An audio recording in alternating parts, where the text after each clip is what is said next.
이제 오늘 우리가 맞이하는 이 성령 강림 주일에 우리가 생각하게 되는 것은 하나님이 이제 새 시대를 또한 여셨다 하는 거예요. 오순절 성령 강림. 여러분, 우리 기독교에는 크게 몇 가지 절기가 있습니다. 대강절이 있죠. 성탄절이 있습니다. 그 다음에 주현절이 있고, 그 다음에 사순절이 있고, 부활절이 있고, 그리고 성령 강림절이 있어요. 이렇게 중요한 절기를 우리가 지금 맞이하고 있는 거예요. 그거 아셨어요? 우리가 사실 다른 절기에 비해서 이 성령 강림절은 좀 소홀히 취급했던 건 사실이에요. 그런데 이건 너무나 중요한, 얼마나 중요하면 하나님의 구속사의 새 시대가 열린다고 우리가 확신을 가지고 말할 수 있는 이런 중요한 것입니다. 자, 먼저 성령 강림의 사건을 보시게 되면 예수님의 제자들과 또 그 사도들이 마가의 다락방에 모여서 기도하고 있었습니다. 승천하신 예수님이 그들에게 부탁하신 것이 예루살렘을 떠나지 말고 모여서 내가 아버지의 약속하신 바 성령을 기다리라. 그런데 그때가 오순절 절기이기 때문에 그 오순절 절기, 유대인들이 이 절기를 지키기 위해서 천하 각국으로부터, 즉 디아스포라 유대인들이죠, 천하 각국으로부터 모여들었어요. 예루살렘에 와서 머물면서 절기를 지키고 있는데 이때 놀라운 사건이 터진 겁니다. 성령 강림과 함께 그 성령을 받은 예수의 제자들이 그 각 지역 말로, 언어로 하나님이 행하신 큰 일을 증언하기 시작을 하는 거예요. 놀라고 신기한 일이죠. 그럴 수밖에 없죠. 말하는 사람들은 다 보니까 다 갈릴리 사람들인데 이 사람들이 어떻게 우리가 태어난, 우리가 살던 그 지역의 방언으로 말을 하느냐, 이게 이해가 안 가는 거예요. 그래서 그때에 이들을 바라보던 그 유대인들, 그 예루살렘에 모인 사람들은 What does this mean? 이게 도대체 무슨 뜻이냐, 무슨 의미냐, 해결이 안 되는, 해석이 안 되는 거예요. 그래가지고서 고작 이제 나중에 한다는 말이 이 사람들이 새 술에 취했구나. 여기 술에 취해본 사람 있어요? 손 들지 않아도 돼요. 제가 좀 증거를 얻으려고 그래요. 증거를. 술에 취해보니까 방언이 나오던가요? 아니잖아요. 헛소리가 나오지.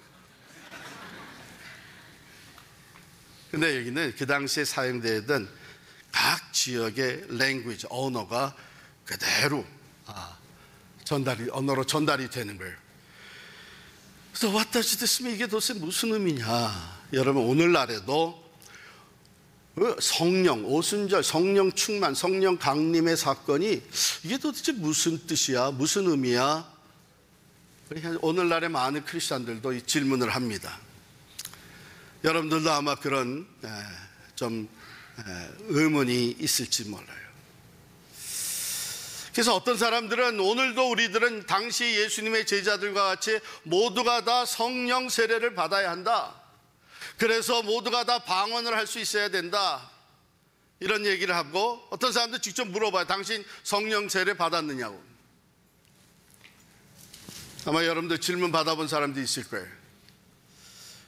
그런데 방언을 받지 않았다 그러면은 그러면 내가 기꺼이 당신도 방언을 받을 수 있도록 도와주겠다, 이렇게 얘기하는 사람도 있어요. 여러분, 오순절 성령 강림의 사건은 성경으로 해석을 해야 합니다. 우리의 경험이나 체험으로 해석하면 위험해요. 성경이 뭐라고 얘기하느냐, 이게 어떤 의미가 있다고 말씀해 주느냐. 성경은 변함이 없잖아요. 그래서 우리 사도행전 1장 4절부터 8절 한번 찾아보시기 바랍니다. 사도행전 1장 4절부터 8절 찾으셔서 여러분과 제가 함께 읽겠어요. 읽기를 시작합니다. 사도와 함께 모이사 그들에게 분부하여 이르시되 예루살렘을 떠나지 말고 내게서 들은 바 아버지께서 약속하신 것을 기다리라. 요한은 물로 세례를 주었으나 너는 먼 날이 못되어 성령으로 세례를 받으리라 하셨느니라. 그들이 모였을 때에 예수께 여쭈어 이르되 주께서 이스라엘 나라를 회복하심이 이때이니까 하니 이르시되 때와 시기는 아버지께서 자기의 권한에 두셨으니 너희가 알 바 아니요 오직 성령이 너희에게 임하시면 너희가 권능을 받고 예루살렘과 온 유대와 사마리아와 땅끝까지 이르러 내 증인이 되리라 하시니라. 아멘. 너희는 예루살렘을 떠나지 말고 모여서 기다리라. 오늘 본문 2장 1절에 보면 오순절 날이 이미 이르매 그들이 다 같이 한 곳에 모였더니 무엇을 기다리겠어요? 약속하신 바 성령을 너에게 보내주실 것이다. 그러므로 너희가 떠나지 않고 예루살렘에 모여 있어서 성령으로 세례를 받게 되리라. 그리고 성령이 너에게 임하시면 너희가 권능을 받게 되는데 비로소 너희가 예루살렘과 온 유대와 사마리아와 땅끝으로 내 증인이 되리라. 이 말씀하신, 이 약속하신 그대로 이루어진 것이 오순절 성령 강림의 사건이에요. 그래서 이 성령 강림, 오순절 성령의 사건을 주님의 말씀을 중심으로 우리가 해석을 해야 되는 것이죠. 예수님께서 공생애를 시작하시기 전에 세례 요한에게 세례를 받으셨죠. 세례를 받고 올라오실 때 무슨 일이 생겼죠? 성령이 비둘기같이 그 위에 임하십니다. 그리고 공생애가 시작이 됩니다. 그와 마찬가지로 이제 예수님이 승천하시고 예수님의 또 다른 몸인 이제 교회를 세우시게 되는데 그 교회를 통해서 예수님이 이 땅에서 하시던 그 사역을 지속해 나가시는 거예요. 그래서 교회가 그 사역을 지속해 나갈 수 있도록 성령을 보내주신 거예요. 이건 역사적 사건입니다. 하나님께서 펼쳐가시는 구속사의 새로운 국면을 맞이하게 된 거예요. 성령 시대가 도래한 것이죠. 그래서 우리는 사도행전을 또는 성령행전이라고 부르는, 엄밀히 따지면 성령행전이죠. 성령 충만을 받은 사도들을 통해서 하나님이 펼쳐가신 구원의 역사입니다.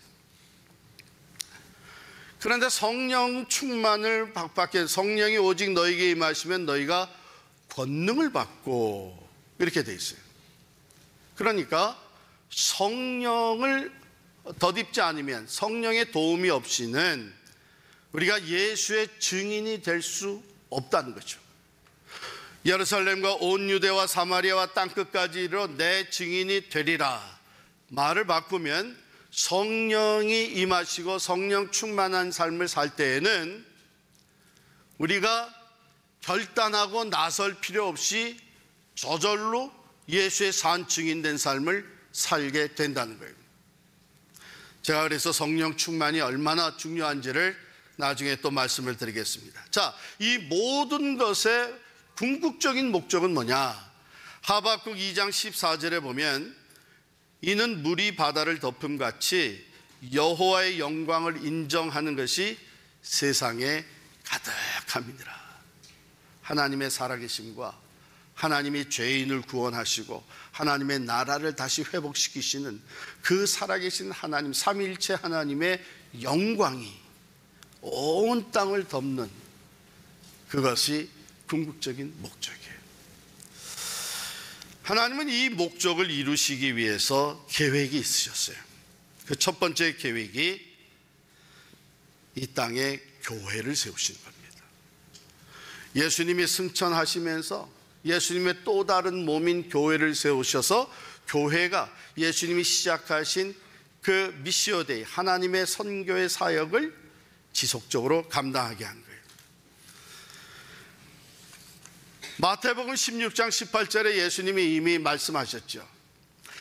내가 이 반석 위에 내 교회를 세우리니 음부의 권세가 이기지 못하리라. 예수를 그리스도요 살아계신 하나님의 아들로 고백하는 사람들, 그 사람들의 그 신앙 고백 위에 교회가 세워지는 거예요. 예수님이 그대로 말씀하셨죠. 그 예언하시고 약속하신 것이 오순절 성령 강림과 함께 이루어지면서 교회가 탄생하는 거예요. 이 지상의 첫 번째 교회가 바로 이 예루살렘 교회예요. 그런데 그와 함께 후에 부활하신 후에 예수님이 한 가지를 더 약속하시는데, 요한복음 20장에 보면 아버지께서 나를 보내신 것 같이 나도 너희를 보내노라, 이 말씀을 하시고 제자들 그들을 향하사 숨을 내쉬면서 이르시되 성령을 받으라 그랬어요. 교회를 세우실 것을 약속하시고 그 다음에 이제 성령을 보내주실 것을 약속하신 거예요. 이것이 오순절 성령 강림의 때에 성취되면서 교회가 탄생을 합니다. 이것이 첫 번째 주님이 가지셨던 계획이에요. 온 땅이 물이 바다 덮음 같이 하나님의 영광을 인정하는 그날을 이루실 것을 위해서 교회를 세우신 것입니다. 두 번째는 이 성령 강림을 통해서 유대인들뿐만 아니라 모든 나라와 민족이 그 교회가 될 것을, 교회를 이루게 될 것을 약속하신 거예요.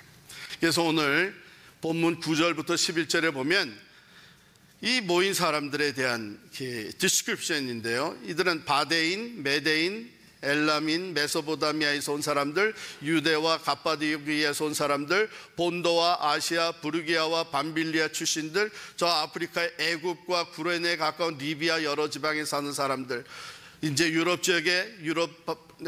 대륙의 로마로부터 온 나그네, 곧 유대인과 유대교에 들어온 사람들과 그레데인과 아라비아인들, 유대인뿐만 아니라 전 지역에 흩어져 있는 유대인들뿐만 아니라 그 유대교에 개종한 사람들, 모든 이방인들. 그래서 5절에 보면 천하 각국으로부터 왔다.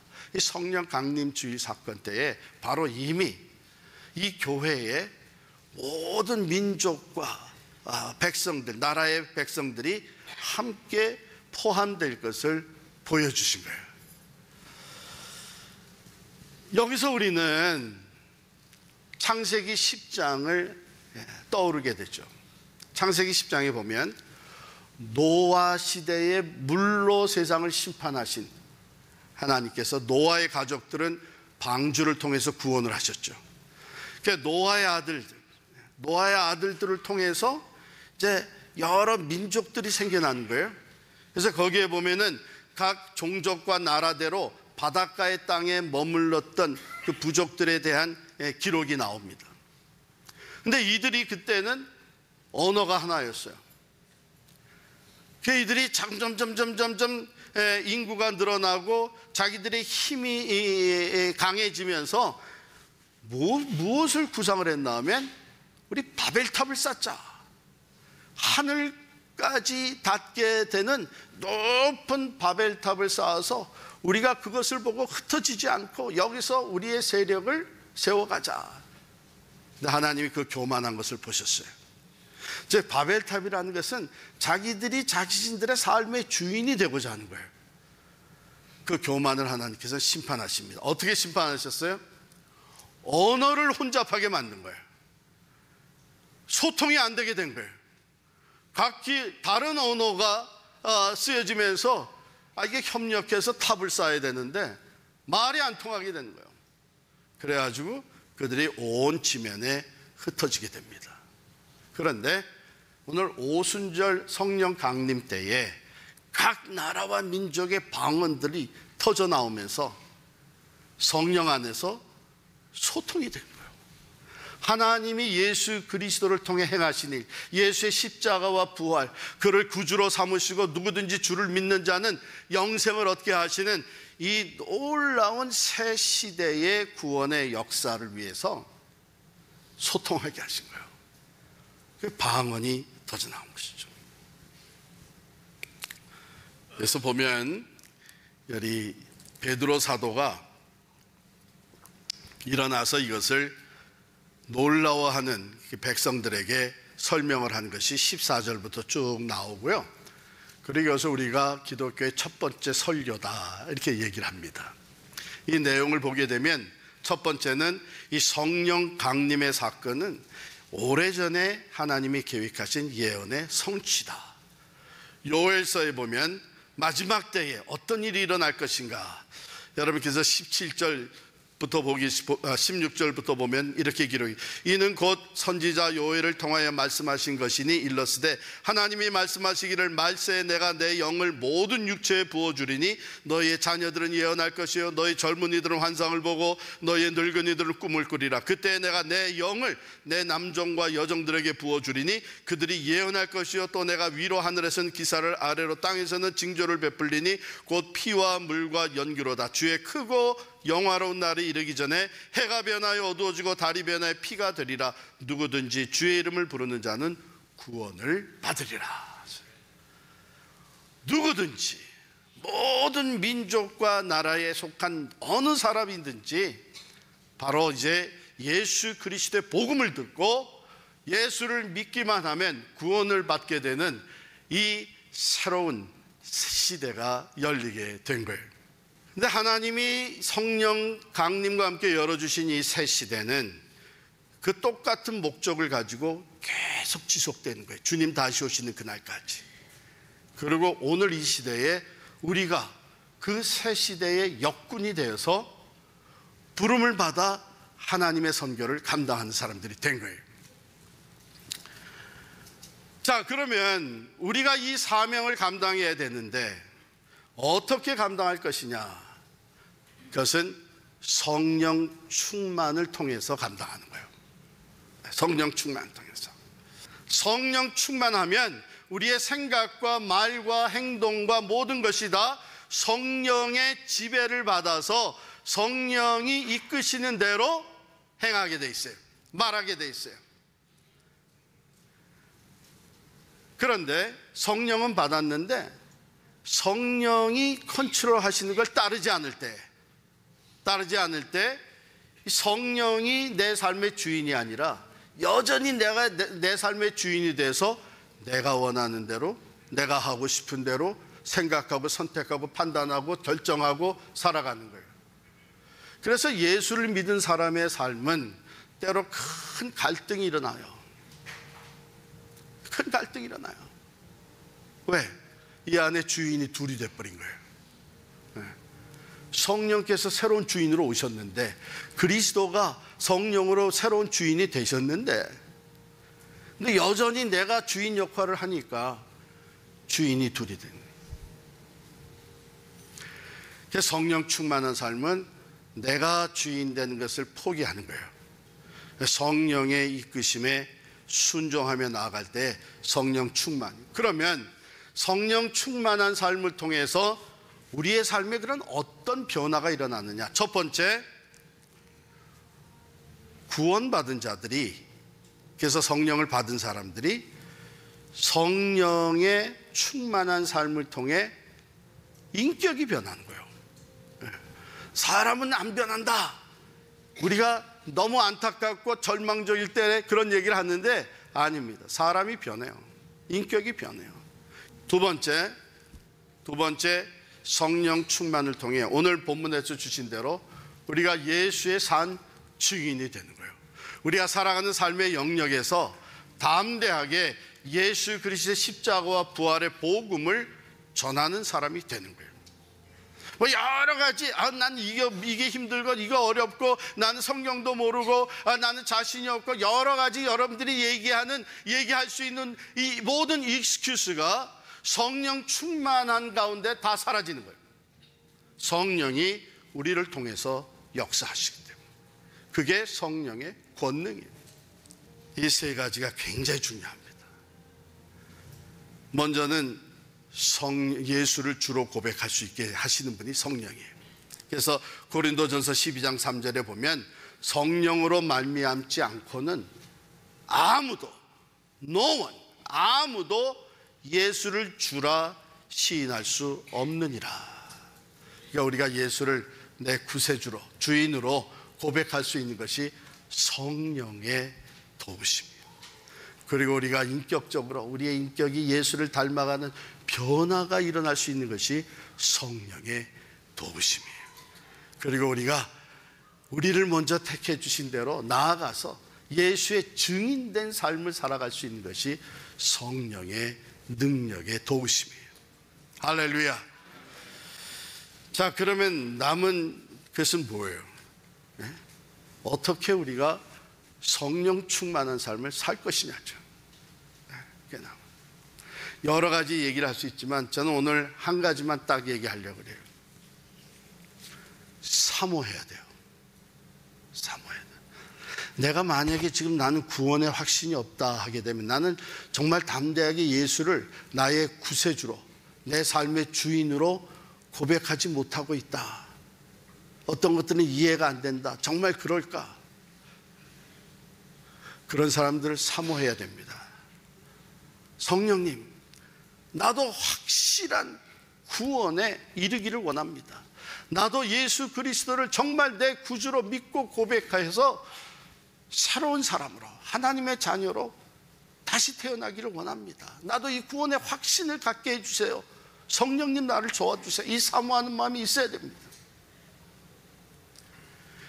그 다음에 두 번째, 이미 예수를 믿고 그 하나님의 자녀가 되어 살아가는 우리 대부분의 여기 있는 분들은 성령 충만을 사모해야 되는 이유가, 우리 예수를 닮아가야 되잖아요. 아무리 오래 교회 생활을 해도 변하지 않는 내 자신의 모습 때문에 남몰래 갈등하고 괴로워하는 것이 우리들의 모습 아닙니까? 정말 내가 이대로 살다가 하나님 앞에 갈 수 있을까 하는 구원의 확신까지 흔들리게 되는 것이 이런 거 아닙니까? 그런데 우리가 정말 나도 예수 닮기를 원합니다. 나도 변화된 모습으로 예수님의 인격을 닮아 참으로 그리스도의 향기로, 그리스도의 편지로 나타나기를 원합니다. 이 사모하는 마음이 있어야 돼요.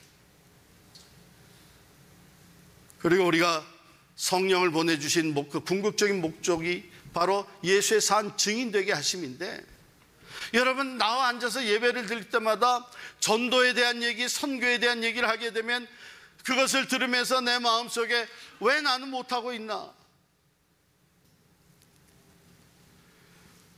여러분, 성령 충만해서 나도 방언도 하고 예언도 하고 병도 고치고 좀 그러고 싶은 마음, 그것보다 더 우리가 사모해야 될 것은 내가 성령 충만함으로 말미암아 내 인격이 변화되고 내가 예수의 산 증인 돼야 되겠다. 왜? 성령을 보내주신 목적이 거기에 있어요. 새 시대가 시작이 되었습니다. 성령 시대이고 교회 시대이고 선교와 전도의 시대이고, 그로 말미암아 영적 추수의 시대입니다. 이 시대에 하나님은 일꾼을 부르시고 계십니다. 사모하는 마음으로, 순종하는 마음으로 나아갈 때에 하나님께서는 우리에게 성령을 보내주실 뿐만 아니라 성령으로 충만케 해주십니다. 초대교회를 보게 되면 주의 말씀에 순종해서 예루살렘을 떠나지 아니하고, 위험한 것이었는데 그 당시에는 예수를 죽인 자들이 이제 그 제자들을 잡아 죽이려고 시시탐탐 노리고 있는 그때에 떠나지 않았어요. 거기에서 모여서 전혀 기도에 힘썼습니다. 약속하신 성령을 기다리며 전혀 기도에 힘썼습니다. 오늘 우리도 약속하신 성령을 기다리며 그 간절히 사모하는 마음으로 전혀 기도에 힘쓸 때에 하나님의 영이 우리 가운데, 우리 교회에 충만히 역사하실 줄을 믿습니다.